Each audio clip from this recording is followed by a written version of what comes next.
orang. Ya, tak ramai. Jadi boleh dia bagi 2 saf, 15 kata contoh.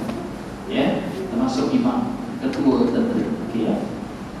Apabila imam sujud, saf yang berada di belakang imam, yakni saf pertama jika hanya terdapat 2 saf, atau 2 saf yang pertama jika terdapat 4 saf.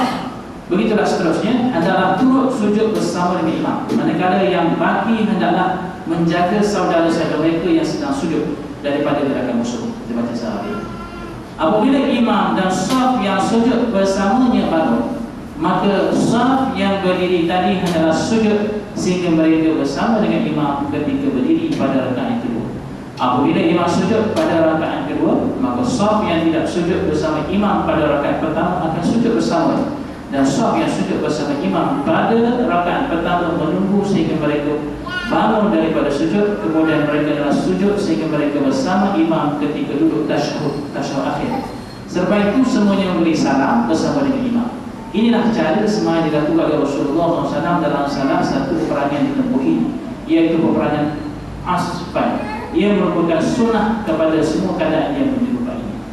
Al-Bukhari meriwayatkan daripada Ibn Abbas radhiyallahu anhu bahawa dia berkata, Nabi SAW dan orang ramai telah bangun berdiri bersama-sama, lalu baginda bertakbir dengan disertai oleh takbir para makmum. Kemudian sebagian mereka rukuk, dan apabila Nabi sujud, mereka turut sujud bersama-samanya. Kemudian apabila Nabi bangun, mereka yang sujud bersama dengan Nabi tadi bangun, dan mereka mengawal sahabat-sahabat mereka dan saf yang lain melakukan seumpama dilakukan oleh Rasulullah SAW yang sujud, sehingga mereka rukuk dan sujud bersama dengan Nabi SAW pada rakaat kedua. Saf yang sujud dengan Nabi pada rakaat pertama terus berdiri. Ketika itu tentera semuanya dalam keadaan sembahyang dan mereka saling berdoa. Kalau kita baca tak faham sikit. Cara yang kedua, iaitu ketika musuh berkebal, ya, bukan berada di arah kiblat dan peperangan belum tercetus lagi. Maknanya musuh ni, kita nak ada kiblat ni, mungkin musuh belum kanan, belum kiri, belum belakang. Dia tak tahu musuh di mana. Cara sembahyang yang disunatkan dalam keadaan tersebut ialah, pertama, tentera yang bersembahyang dibagikan kepada 2 kumpulan. Kumpulan pertama berdiri ke arah musuh kerana mengawal dan menjaga orang Islam, dan kumpulan kedua pergi menunaikan sembahyang secara bersama-sama. Imam bersembahyang bersama dengan kumpulan kedua hingga selesai 1 rakaat. Apabila imam berdiri pada rakaat kedua, para makmum dalam berniat mufaraqah, ya, bercerai daripada imam, dan mereka menyempurnakan rakaat kedua secara sendiri. Kemudian mereka pergi ke tempat kumpulan pertama yang sedang berjaga. Ketika kumpulan pertama berjaga datang pula mengikut imam, imam semestinya berdiri lama pada rakaat kedua, sekadar kumpulan pertama sempat berdiri bersamanya. Imam bersembahyang dengan mereka pada rakaat kedua yang merupakan rakaat pertama jika dinisbahkan kepada makmum. Ya. Apabila imam duduk tasyahud, mereka bangun menyempurnakan rakaat kedua sehingga mereka duduk dengan keadaan imam masih lagi baca tasyahud. Kemudian imam beri salam bersama-sama dengan mereka. Ini adalah cara sembahyang Rasulullah SAW dilakukan dalam peperangan Zatul Riqah. Imam Bukhari dan Muslim meriwayatkan, serta lain meriwayatkan daripada Salih bin Khawwah, daripada sahabat yang telah menyaksikan Rasulullah SAW melakukan sembahyang khauf pada hari peperangan Zatul Riqah. Kata, satu kumpulan telah berdiri sembahyang bersama baginda, dan satu kumpulan lagi menghadap ke arah musuh. Lalu baginda bersembahyang 1 rakaat bersama dengan kumpulan berdiri dengannya. Kemudian baginda terus berdiri dalam keadaan kumpulan tersebut meneruskan sembahyang secara sendiri-sendiri. Kemudian mereka beredar dan membuat saf menghadap musuh, dan kumpulan yang satu lagi yang berjaga di awal tadi datang. Lalu baginda sembahyang bersama mereka, menyempurnakan rakaat yang masih berbaki, rakaat kedua. Kemudian baginda terus berada dalam keadaan duduk. Ketika itu para makmum menyempurnakan rakaat kedua secara sendiri-sendiri. Kemudian baginda memberi salam bersama-sama dengan mereka. Di sini anda melihat bahawa sembahyang yang didirikan dengan 2 cara tersebut. Sedangkan ketika itu orang-orang Islam berhadapan dengan musuh merupakan satu gambaran bagaimana sembahyang secara berjemaah terus dipelihara dan dilaksanakan. Dan di waktu yang sama, tentera-tentera Islam dikawal keselamatan mereka. Mereka sentiasa dalam keadaan berhati-hati terhadap musuh serta sedar akan kebudayaan mereka. Keistimewaan yang terbesar ialah dapat mengikut amalan Rasulullah SAW dan memperolehi ganjaran pahala kerana menunaikan sembahyang dalam satu jamaah bersama dengan khalifah atau imam besar atau ketua dalam Kami dan Bapak. Ini semuanya.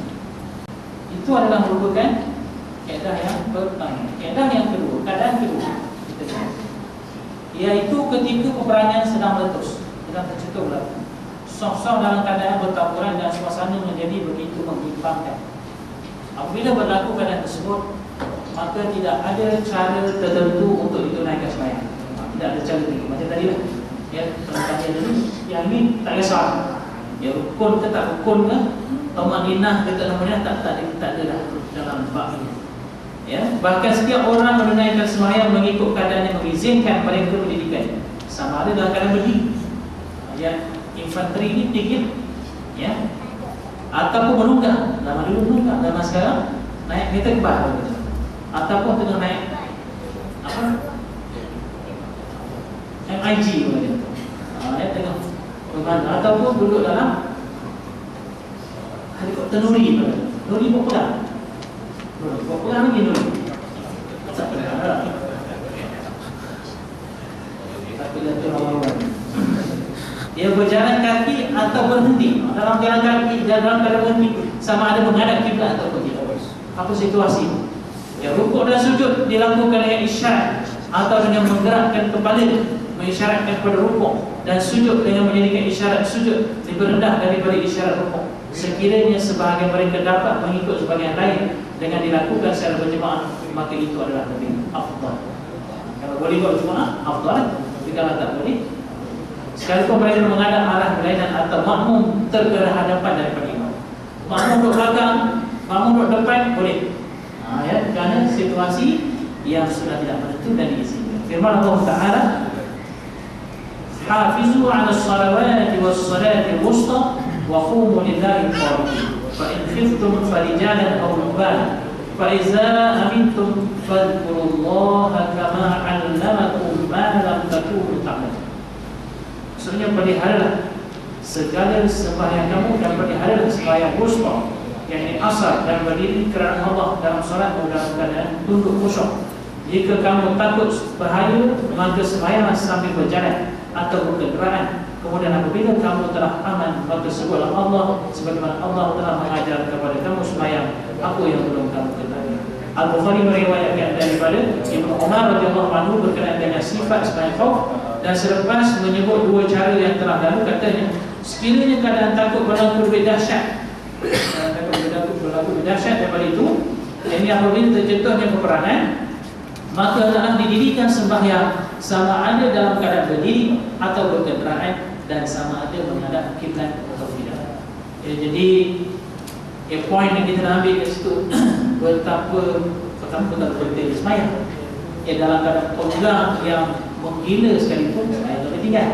Yang keduanya pentingnya sembahyang berjemaah. Ya, dalam keadaan pegang itu, maknanya kalau ada masa boleh berjemaah lah. Ya, walaupun makmum duduk depan, berjemaah ni, imam duduk belakang, berjemaah dengan tinggal. Ya, apatah lagi dalam keadaan aman. Dalam keadaan khauf ini boleh dilakukan. Imam Malik menyebut bahawa Imam Nafi' berkata, aku berpendapat bahawa Abdullah bin Umar tidak berkata demikian melainkan daripada Rasulullah SAW. Yang maknanya riwayat daripada Nabi. Menurut riwayat Imam Muslim, Ibnu Umar radhiyallahu anhu berkata, maka didirikanlah sembahyang sama ada ketika berkenderaan atau berdiri atau dengan memberi isyarat. Sampai mereka beri isyarat tunduk sikit, ya, rukuk tunduk sikit, sujud rendah tunduk ni, ataupun isyarat mata saja. Ya, kita biasa tahu orang yang dah nazar uzur sangat sembahyang isyarat ni, dalam sembahyang khauf dia kena sembahyang, dia boleh sembahyang menggunakan isyarat. Ya. Semua pergerakan yang berlaku disebabkan oleh keadaan peperangan adalah dimaafkan kecuali bercakap dan berteriak. Itu je tak boleh. Yang lain semua boleh. Tapi kalau cakap, oi, musuh datang, bom nak jatuh, batal sebenarnya. Dia dulu sebenarnya. Lama sekarang tak boleh cakap lah. Cakap dia lah. Takbir. Takbir dalam sembahyang, nak takbir masa nak rukuk, nak sujud. Allahu Akbar. Boleh. So masa nak rukuk boleh takbir. Ataupun takbir untuk ihram, boleh takbir. Takbir untuk masa tu. Kerana tidak ada sebab yang maksa untuk buat demikian. Jika dia ditimpa najis yang tidak dimaafkan, seperti darah dan seumpamanya sembahyang tetap sah ketika perang, tetapi wajib diqadha selepas itu. Sembahyang sah tapi kita qadha.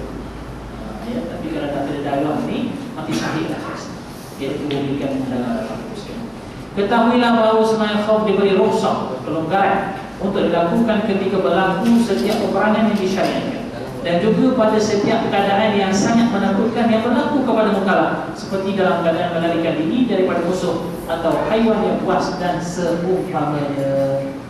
Jadi di ujung tu boleh, ya, bukan saja ketika perang, tetapi dalam keadaan ketakutan, ya, seperti lari daripada musuh, pencuri datang, perompak, penyamuk bagian semua, takut, ya, atau dalam macam di Mesir sekarang nak semayang takut, ya, semayang dalam masjid takut. Sebab apa? Takut orang datang pergi curi harta benda rampai orang. Orang perempuan yang semayang bimbang, kenapa?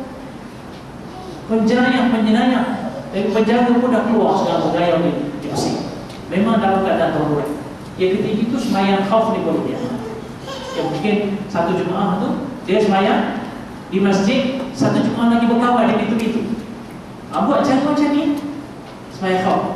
Yang maknanya ada satu grup berkawan di pintu, bawa kayu roti ke bawa apa, kayu vespa ke, tunggu gitu. Ya, pokok-pokok datang baru dulu. Ya, tak bagi masuk. Tapi boleh tanya dulu lah, takut orang bagi tu nak semayang. Boleh buat, ya, dalam keadaan khauf. Kerana di sana sudah wujud khauf, ya, aman sudah tidak.